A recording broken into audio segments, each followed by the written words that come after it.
team kill, a region kill from Baja California. Andrik, Waka, and Alandes are all from the same state, not the same city, but they do play very often. So really unfortunate to see that happen, whereas Shinymark is gonna face up against somebody he has not played before. But of course, I would assume he would want to avoid Alandes, so it's kind of better to get 4th place. But I guess he doesn't know who is going to play next yet. Still, better to get that win, whatever happens. And we're starting off on Smashville. All right, let's see if Andrik can yet again figure out and play through a matchup that I'm assuming now. Pikachu throughout the history of Smash games has always done well against Falcon, and I'm assuming it's the same in this game. So I mean, obviously it's still a different game, so I'm not 100% sure, but I'm just going off of assumptions here. Okay, doesn't get the spike there. Takes a ton of damage here. Tries to call out the quick attack with the down air. No fuzzy dice though. Whiff punish on this dash attack. Up air knee. No, not enough. Shinymark just a tad bit off. The charge forwards match is enough, but this edge guard scenario is looking quite grim. Oh, the trump. Oh, into the down air to punish the you know, the inward, like, quote unquote DI on the trump there. Yes, that's the spike that Shinymark needed to close out the stock. And in terms of the discourse for this matchup, I still see a lot of Falcon mains complain about how Pikachu pancakes under all of their options. So just being a small hitbox means it's going to be a very complicated matchup for Falcon. It's showing so far. Andrik has actually been whiffing a lot of options. The jab seems to be the safest one so far, and of course the down tilt, whenever he is on that ledge trap situation, works great against characters like Cloud. He actually gimped Spargo a lot when they faced in the online qualifiers back in the day, but against Pikachu it's a very different story. Still, a great option to put on some pressure and force Shinymark off of the ledge, but the problem is the disadvantage state. Not a very good position to be in, especially against Pikachu. Oh yeah, for sure. And I'm very curious how low the up B, just how low the hitbox is for the up B grab. I wonder if that's going to be an option. I think it is a little slower out of shield. It's definitely not a quicker option. So Pikachu probably has some ways to navigate around that out of shield. But we'll see if Andrik that is a tool that Andrik uses. Oh, look at that. The up B off stage, that's gonna do it. But still eating a lot of percent. Oh no, this one's death. Yes, that T-Jolt pretty much confirmed it. Andrik was gonna have to go for the up B once again, and Shinymark was right on top of him to cover that option. So once more, Shinymark gets the upper hand. And this advantage seed, man, look how far he's gonna push it. At least 50 from each interaction they have gotten so far. And this might be not so different. Once again, Shinymark just trying to push Andrik off stage. Won't work though. Gets a great trade, and Andrik with some stage control. Not much else, however. He needs to get those really strong hitboxes to hit. Of course, he's gonna kill Pikachu early. The problem is, you know, landing those options, kind of like this one, but no overextension. Yeah, very scrappy. Both players kind of just going for some reversal options and just getting the best of them. So very scrappy, but in the end, Shinymark is the one that's up a stock. So all these trades looking good for Shinymark here. Oh, there's the up B. Okay. So, yep, forward throw for the offstage scenario. The T-Jolt connects. There's a double jump still available here. And the up B to safety. Exactly. It's better to be safe than sorry here. Oh, great tech here as well to save himself. That's also something Andrik has to practice constantly. Falcon is really prone to getting those kinds of hits underneath the stage. But this one will oh no, never mind, won't quite do it. Perhaps with some rage it could have been it. But keeping himself safe, so I do recognize this from Andrik. He knows how to go back to the ledge to just reset invincibility, but that out throw will do it now. No need for that extra height from the platform. And, you know, Shinymark not exposing a lot, but I think he knows that the advantage is too big to let go. And Andrik really has to work through this horrible matchup for Falcon. Yeah, really great stuff from Shinymark closing it out. Doesn't look too pleased overall, but I mean, to be fair, just some of the matches he had to go through today is definitely very stressful. As a competitor, it's a very stressful environment. I feel like not everyone has gone out to the battlefield, you know, has gone out to these locals or tournaments and really put it all on the line. It's a very stressful environment. So, you know, shout out to all the players who go out there and put on a show for everyone. It's not easy.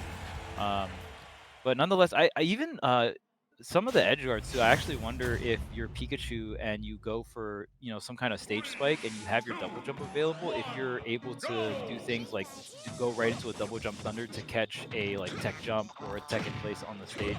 I definitely feel like I've seen that before.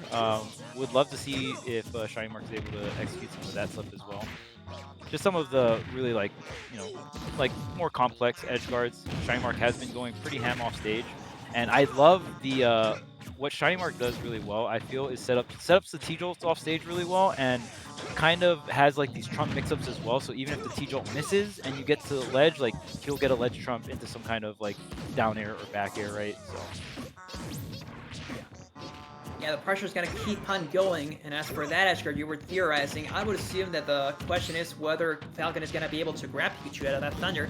I don't think it would. Oh, no need, however. Look at the no, Marcus! Not like this! Missing that up B. But once again, that's kind of bound to happen at times. Even the best Pikachu mains might just lose their stock that way. It's kind of in the nature of the character. We don't want to see it happen again, though. But Shinymark, much like many other Pikachus, when they get a little too confident on their up Bs, especially on stage, they will eventually get punished for it. I have seen so many stocks being lost to the up Bs getting called out. The movement, the mobility, up Bs on stage, and then that's the game. But you know what? Shinymark telling me, shut up, Tune. I have my other playstyles. No! Not quite it, though. It was looking to be a sick edge guard. No, he loses the stock as well, man. He died the Nair! Oh my goodness. Wow, that was such a cool sequence. Shinymark got 5 sour up airs in a row, but the whole entire time, Andrik knew what was happening, saves the double jump, and reversed the situation with a string of up airs right into the neutral. And Pikachu, being light, is able to take advantage of that. Is this enough? Tries to get the read. Yeah, I mean, in that scenario, you can cash out with forward smash, and like go for an edge guard, but you don't get the guaranteed KO. So that right there, Shinymark just trying to get the tech chase read and really cash out with the KO, right? And also props to Andrik for just committing to that SDI all the way. Had he not gone for that perfect DI, it would have probably meant death, but I have seen him come back from the most insane distances off stage when I think, you know what, he's not coming back. He does. And this one's not the case, of course, he was too close to it. But he does get a lot of damage onto Shinymark, and this might mean death, because yes, exactly, those up Bs have been doing so much work for him. I think another one close to the edge might mean death, or of course one of these heavy meaty aerials. No, but the trade with the up B. Even Shinymark knows that was wrong. Yeah, the quick attack KO off the stage spike, definitely haven't seen too much of that. And that can happen when, I think what Andrik wanted there was like a ledge drop air, something pretty meaty to catch the quick attack coming in. But the damage does come a little easier with Pika. I think it is actually a little harder to do the loops with Rage. So usually you do not want Rage. So even in terms of like Pikachu's comeback factor with Rage, but I'm not 100% sure if Pika has like Rage specific setups that do more damage. But I've definitely seen like really long combos with less Rage. And that's a call out dash attack to end the game. But yeah, as much race as he might have, I don't think it was going to be that beneficial when you know that it's the slightest of trades against Falcon that's going to take your stock away. And that was just the case. We're 1-1. Remember, these guys are fighting for seeding. They're fighting to avoid someone in bracket because they're the last pool. They actually get to somewhat choose. That's kind of an advantage here, getting to see the bracket ahead of you and think, you know what, I don't want to play against this guy, so I'm going to try my best to win. And I assume, especially Andrik, would not want to face Waka, Luigi, a character that plays so much close combat. You do have the combo game, but it might be a bit harder, and he knows Alan this, so he might just have a better shot at the Snake matchup. As for Shinymark, I guess he will want to avoid Snake, but who knows? So far, they're both playing to take it all. It doesn't get the up air extensions there, but here we go. Up air into the forward air. Sets up the T-jump, tries to go for the edge guard, gets a trade. The double jump is saved here, and off stage once again. Ooh, the single hit Nair. Another trade here goes high, but Pika is still tacking on the damage. But Andrik, here's a chance to finally get back on stage. And there it is, back again with the fight for center stage. nobody's committing that much. I actually appreciate that from Shinymark. He knew how the last game went down because he was committing, but now it's just keeping your distance, get some T-Jolts, and there goes the first stock with, again, the great edge guard off stage. Execution is very important for Shinymark, of course. Whenever he whiffs, I do see Andrik being a lot more confident in his punish game, even if the frame data might not show us that he's the best at it. But look at this, calling out the runaway with the forward smash. Man, such meaty hits from Andrik.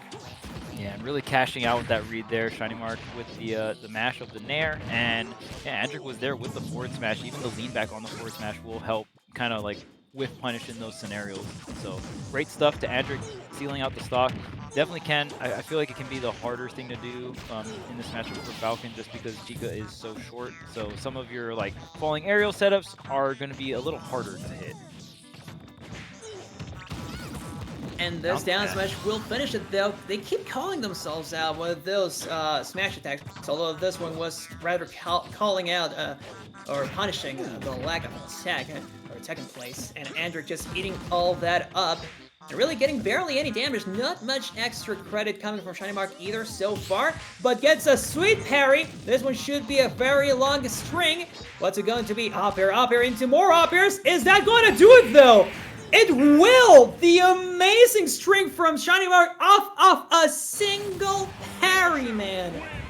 Yep, that's Pikachu, and right there, Shinymark does an incredible job. We've seen him all today trying to really go and get that setup. We've seen him get like 5 of those in a row, but not with the fair. I think Falcon's probably a character that's easier to do that on just because of how tall he is, and does have that fall speed as well. So Shinymark really lining that up, getting the sour up air fan all the way to the right, finishing it off with the forward air as well, really clutching out that game.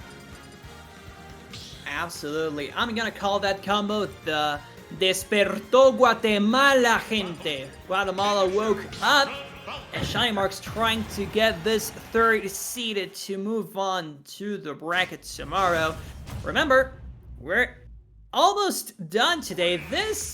These next possible 2 games and the next set are going to be it, but you know what? They're still giving it all, and I really appreciate that. These guys have been giving us such great sets, and I'm sure this game will be no exception. Look at that, Andrik pressing no buttons. He knew Shinymark was approaching. This might be the stock. Nah, it's too close. It's too early so far.